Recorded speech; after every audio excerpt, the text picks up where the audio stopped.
Varas, el escritor ecuatoriano, nacido en Guayaquil, y presentar también su novela Los Descosidos.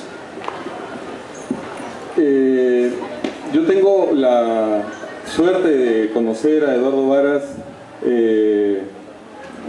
he conocido recientemente en la última feria del libro realizada en Guadalajara, en México, en noviembre del año pasado, por un evento poco extraño, estrambótico, que intentó, que reunió a 25 escritores. La lógica era escritores conocidos en sus países, pero absolutamente desconocidos fuera de sus fronteras. Y éramos 25, y con Eduardo nació una amistad que va más allá de que escribamos temas parecidos o que nos gusten las mismas películas o que al final le vayamos un poco casi al mismo club futbolístico. Pero fue interesante porque esa experiencia en Guadalajara no solamente forjó amistades, sino nos descubrió lo parecidas que son las búsquedas y los proyectos de los escritores de América Latina. Era impresionante, casi no había mayor diferencia entre de los 25, creo que por lo menos 18 o 20, estábamos de acuerdo en todo. Entonces ya hasta era algo fastidioso, ya era terrible parecernos tanto. Pero fue un espacio, además de ser una vitrina fantástica, fue un espacio de integración muy gratificante. Cuando hablamos de Los Descosidos, quiero hablar primero de... No está bien que un presentador hable de la obra de uno mismo, pero yo tengo algunas novelas y he escrito especialmente sobre mujeres. Y la crítica por ahí dice una tontería, que dice Enrique Planas, conoce la identidad femenina, que es una cosa absolutamente absurda porque no existe la identidad femenina, ¿no? Existen, ¿cuántos habitantes tiene el planeta? Bueno, dividámoslo en, creo que son 49% y 51% de individualidades femeninas. Y en todo caso, lo único que uno puede acercarse es a hacer un buen personaje, ¿no? Un personaje que sea, que el lector pueda identificarse o pueda encontrarle profundidad o pueda conmoverlo, etc. Entonces yo no quiero decir, hago esa explicación porque yo jamás diría que con Los Descosidos Eduardo Varas es el escritor que más conoce el alma masculina, ¿no? Repito, es una estupidez, pero construye un personaje masculino memorable, es decir, construye a un hombre en el cual muchos hombres podemos identificarnos. Es una novela sobre... son esas buenas novelas que es difícil contarlas, ¿no? Porque primero está la historia en sí misma, que no es una historia sino 3 historias entrelazadas. Segundo está el aspecto del lenguaje, que es uno de los escritores del grupo de los 25 de Guadalajara de los que he leído, más me ha entusiasmado su manejo del lenguaje. Tercero, es un escritor que piensa mucho, es decir, que reflexiona mucho en el texto y permanentemente me está dando temas para yo reflexionar con él. Y finalmente, además de darme un extraordinario personaje masculino, me da 3 mujeres. Me da a Emma, a Filipa y a Penny. 3 mujeres en las cuales él se refleja, 3 mujeres en las cuales él se decanta, 3 mujeres en las cuales su relación va a ser el motor de la novela, y además son tema de conversación con un especialista, ¿no? Es como si fuera una novela, una larga terapia llena de flashbacks, de racontos, de idas y vueltas en la historia, en la cual el protagonista, este hombre al cual le han acontecido varias aventuras con estas tres mujeres, le expone, no sé si su problema, pero sí sus dudas, sus observaciones del mundo, sus carencias, sus urgencias, su desesperación. Para este personaje no puedo decir que hay tres tipos de mujeres, pero estas tres mujeres encarnan tres visiones de lo femenino. Porque está la mujer esposa, a la cual se la amó y ahora no se le perdona, no se le perdona una traición, no se le perdona haberlo relegado por otro hombre, no se le perdona haberlo condenado a una relación aburrida, repetitiva, rutinaria, en un matrimonio absolutamente gris y depresivo. Hay otra mujer, que es la mujer que le descubre nuevamente la aventura, una mujer que lo arrastra, realmente casi lo arrastra, recorriendo diferentes ciudades del Ecuador para asaltar gasolineras y asaltar pequeños negocios para poderse hacer de una bolsa y seguir viajando y escapando, porque el viaje es escapar y el robo lo único que sirve es para mantenerlos escapando de algo. Ambos quieren escapar y son sus necesidades las que convergen en esta extraña relación simbiótica. Y finalmente, si una era la mujer esposa y la segunda era la mujer evasión, la tercera es una especie de mujer sueño. Es una especie de mujer en la que el hombre se hace doblemente hombre, en la cual el hombre se convierte en su super yo, en la cual el hombre puede presumir de ser el que resuelve los problemas, el que tiene la iniciativa, el que le pega a cualquiera que se pretenda acercarse al objeto de sus deseos.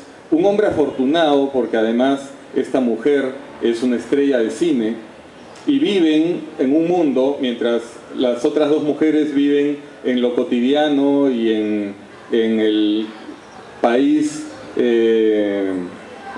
realmente existente del Ecuador.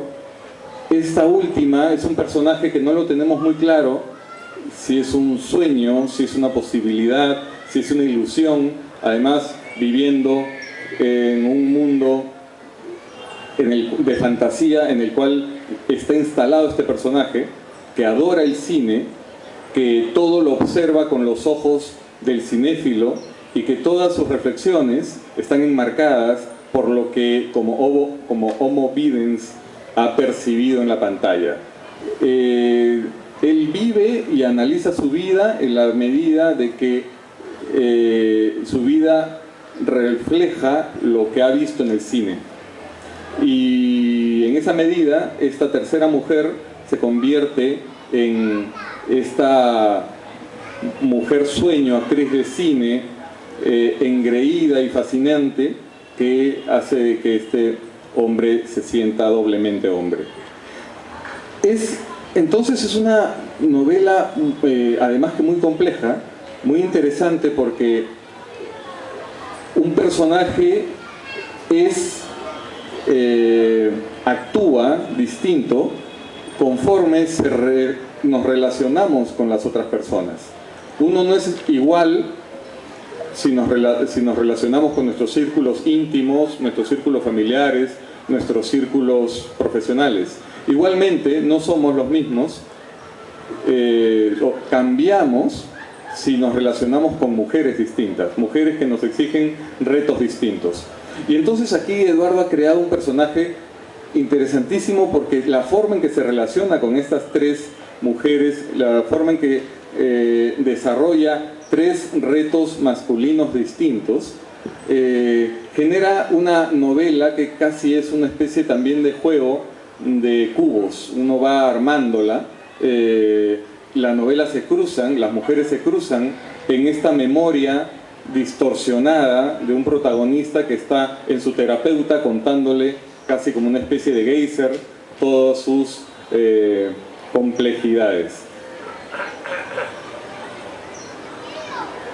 Entonces quería, más que ponerme a desvariar un poco sobre este libro, quería conversar con Eduardo sobre esta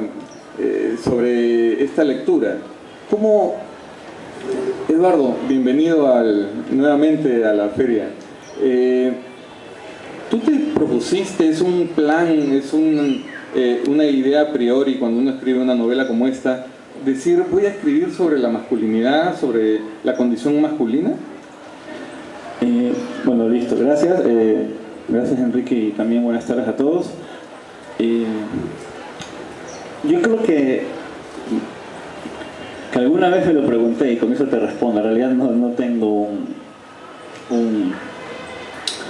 una idea a priori. Lo que sí me sucede realmente es cuando tengo una imagen a priori.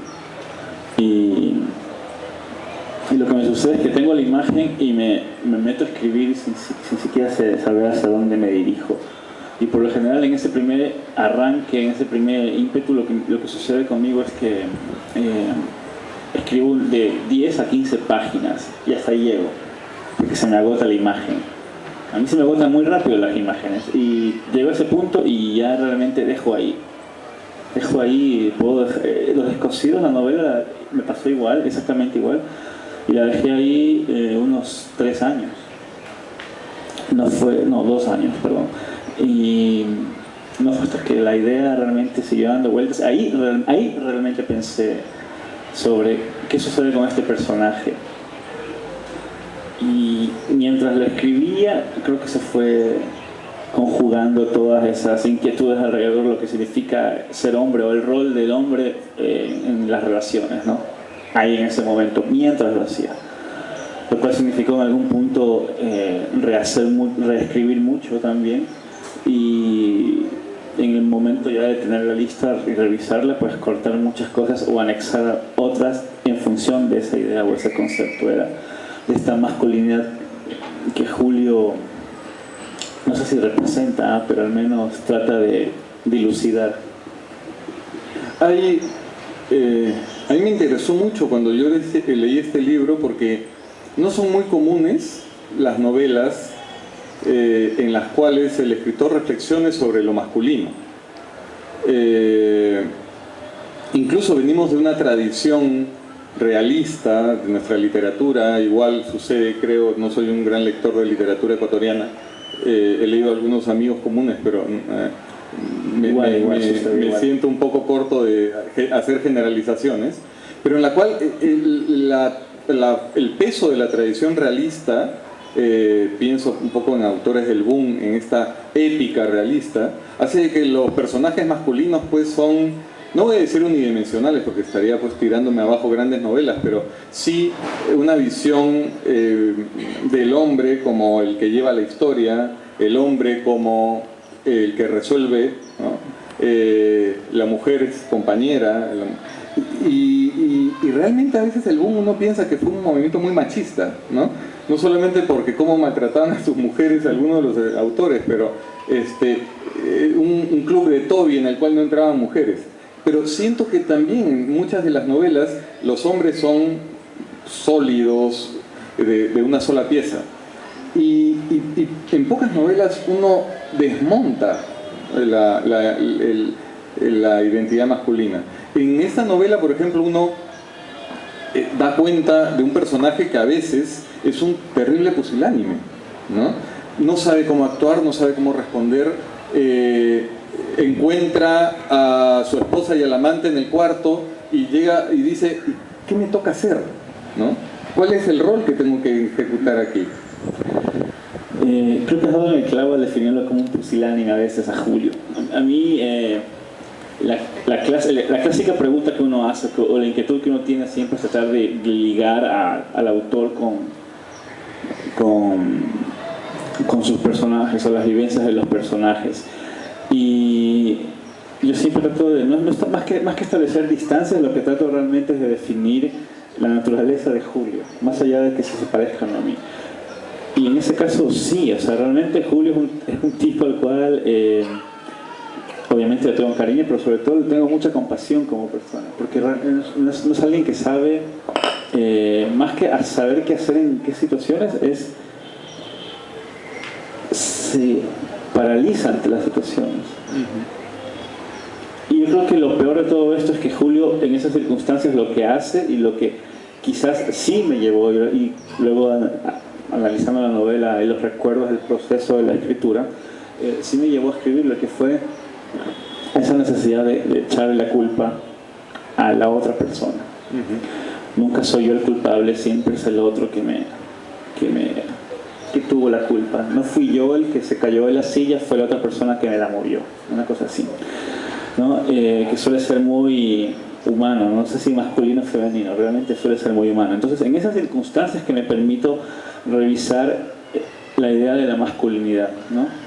Un tipo torpe, diría yo, y de ciertas maneras un triste pusilánime, yo diría un desgraciado en muchos momentos, tratando de cuestionar cuál es su rol, no sé si el rol, quizás su rol, y en el medio esta necesidad y esta costumbre tan humana de culpar de los errores propios a otros. Porque eso es parte de la convivencia. Yo más que nada trataba de crear un entorno en el cual la convivencia entre dos personas fuese realmente una tormenta, con todo lo bueno y malo que eso puede significar. Y en esas circunstancias que Julio cuestiona el rol. Ahora no sé realmente por qué, y estoy contigo en este asunto de por qué el tema del hombre o de la figura del hombre no aparece literariamente hablando. Yo no me lo propuse hacerlo de esa forma, yo simplemente me propuse contar algo. Y contar algo es contar una historia, y que esa historia también contar alguna cosa adicional, ¿no? Ya que también hablábamos ayer de ese tema de que no contamos historias, ¿no? Sino que buscamos más que nada tubos de ensayo de otras cosas. En este caso no, yo quería contar la historia de este personaje, pero en el medio del camino, como dije hace un momento, también descubrí que estaba hablando sobre el rol del hombre, ¿no? Y en ese momento me cambió la posibilidad, pero la posibilidad narrativa de la novela. En todo caso, yo creo que sin proponérmelo lo hice, y de cierta forma también no haberlo hecho antes también puede sonar como haber perdido la posibilidad de encontrar espacios mucho más ricos para contar, ¿no? Porque vivimos en sociedades que realmente el hombre es la figura dominante. Es decir, la sociedad te genera eso, ¿no? Te mueve de esa forma. Pues ¿por qué no esa figura dominante o ese ser fuerte, poderoso, pues también puede caerse o puede darse el lujo de sentir o de experimentar esas cosas que han estado ligadas a lo femenino incluso? ¿Por qué no? Sí, eso sí me parece necesario, y no sé si lo haya conseguido con Julio, pero de todas maneras también esas inquietudes las tenía al momento de escribir. ¿Cómo crees que ha cambiado un poco la construcción del hombre de una generación como la nuestra con respecto a la de nuestros padres, por ejemplo? Yo tengo yo ahora que lo preguntas me pones en el punto de cuestionar mucho lo que escribía. ¿Por qué? Porque yo vengo de una experiencia particular que se podría enraizar en el matriarcado, no por ausencia de padres, sino que realmente había muchas más mujeres en la familia, en el lado materno sobre todo, y en el lado paterno sí hubo ausencia de padre, o sea, no tuve abuelo. Entonces, para mí no hubo mucha distancia o mucha diferencia entre mi experiencia y la experiencia de mis padres, ¿no? Siempre estuvo enraizada alrededor de la figura de una abuela o de una madre. Y eso me obliga también a proponer muchas cosas en la novela, ¿eh? También podría encontrar ahí algún tipo de génesis, ¿eh? O de necesidad de contar cosas alrededor de lo masculino encontrándose de golpe con un accidente de tránsito con algo femenino tan fuerte también. Pero es cierto, o sea, yo creo que la generación de la gente que creció en los 50 frente a la gente que creció en los 80, o sea, no solo que hemos podido ver que incluso a nivel laboral la mujer, desde el nivel laboral mejor dicho, hasta ya el nivel de gobiernos, la mujer tiene una figura importante y el hombre no es que la ha perdido, sino que más bien está convirtiendo esos espacios de poder en espacios de comprensión mutua, diría yo. Y de cierta forma estoy tratando de pensar, estoy recordando un ejemplo. Les voy a contar algo que sucede, que nos pasa, esta mujer puede ser testigo, en Ecuador, en la casa que vivimos. Nosotros vivimos al lado de una cancha de fútbol, ¿no? Y desde nuestra ventana podemos ver los partidos que ahí se dan todos los días y los disfrutamos. A veces juegan muy bien y a veces juegan muy mal y los disfrutamos de ambas formas. Es extraño cuando hay fútbol de mujeres, también juegan las mujeres fútbol y se meten a jugar y nos podemos dar cuenta que el juego puede ser complejo. También podemos hacer un análisis alrededor del deporte y de esa figura. O sea, las mujeres que están recién jugando no son las mejor coordinadas para el deporte y pueden patear la bola hacia adelante y se va hacia atrás, y hemos visto eso. Pero también hemos visto mujeres que están entrenando todos los días por las noches en esa cancha y son impresionantes también cómo juegan, cómo corren y todo. Entonces también es un proceso de generar no solo la motricidad, sino también la fuerza y todo para esto, ¿no? Como cualquier otra cosa. Y hemos hablado muchas veces alrededor de cómo realmente si el fútbol es un deporte de hombres, o simplemente cómo es la posibilidad social alrededor del deporte que ha generado personas u hombres que son los que desde niños, o sea, nacen con un balón. ¿Realmente será eso? ¿O es que como está tan mamado el fútbol entre nosotros, está tan adentro, se convierte ya en algo que no lo podemos traducir en palabras, pero está en nuestra sangre, no lo sabemos? El punto es que en esas circunstancias es igual. En ese fútbol se revelan muchas cosas de lo que nos pasa como sociedades. Ahora hay mujeres practicándolo y con el entrenamiento suficiente pues lo hacen muy bien también, incluso yo diría mejor. Pues yo creo que esa situación actual, contemporánea, me parece más que un logro, una necesidad. Está bien, eso es lo que necesitamos ahora también, que un poco esperar en ese campo de acciones o en ese campo de interacción algo que surja de lo que resulte provechoso. Hace 15 años se editó un libro que se llama Macondo, que lo publicaron dos autores chilenos, Alberto Fuguet y Sergio Gómez.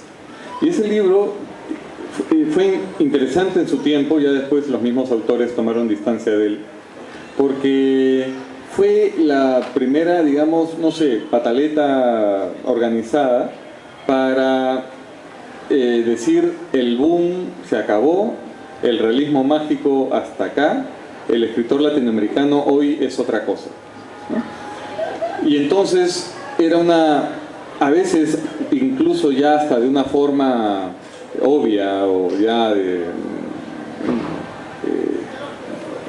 algo hasta en algunos casos ya sonaba un poco falso. Era la presentación, ya olvidémonos de Macondo, el país de la magia y el folclore, sino este Macondo con el carácter del McDonald's, en el cual todos los latinoamericanos veían el mismo cine, sufrían de respirar el mismo smog en sus capitales, sufrían lo que sufre cualquier habitante de ciudad en Estados Unidos, en Europa, y pretendía ser mucho más cosmopolita, ¿no?, que incluso ya los norteamericanos. Tenían que estar al igual con el discurso de la literatura contemporánea. Más gringos que los gringos. Más gringos que los gringos. Entonces, pero una de las cosas que uno se da cuenta, por ejemplo, hay otras reuniones, está Bogotá 39, o está la revista Granta y su grupo, pero lo que pasó en Guadalajara fue ver un grupo de autores que de repente no son mucho más jóvenes que de los que publicaron en Macondo. Edmundo Pasoldán, el peruano Jaime Bailey, Rodrigo Fresán de Argentina. Pero no sé si no son lo suficientemente jóvenes o de diferencia de edad para decir que es una nueva generación.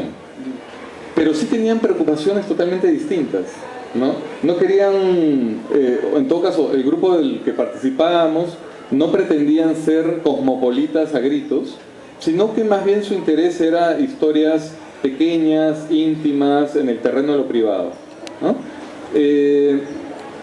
Pero hay una cosa que Los Descosidos es una novela, pero instalada en ese referente.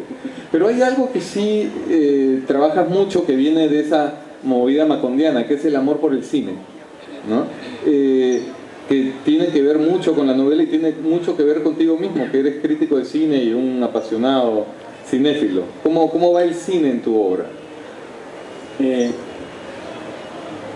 Ok, yo empiezo haciéndote una acotación alrededor del tema de Macondo. Yo creo que quizás el distanciamiento que el propio Fouquet ha evidenciado alrededor de esa publicación, que creo que ya no se la encuentra en ningún lado. Creo que el problema del Macondo fue el prólogo realmente, más que el libro en sí, ¿no?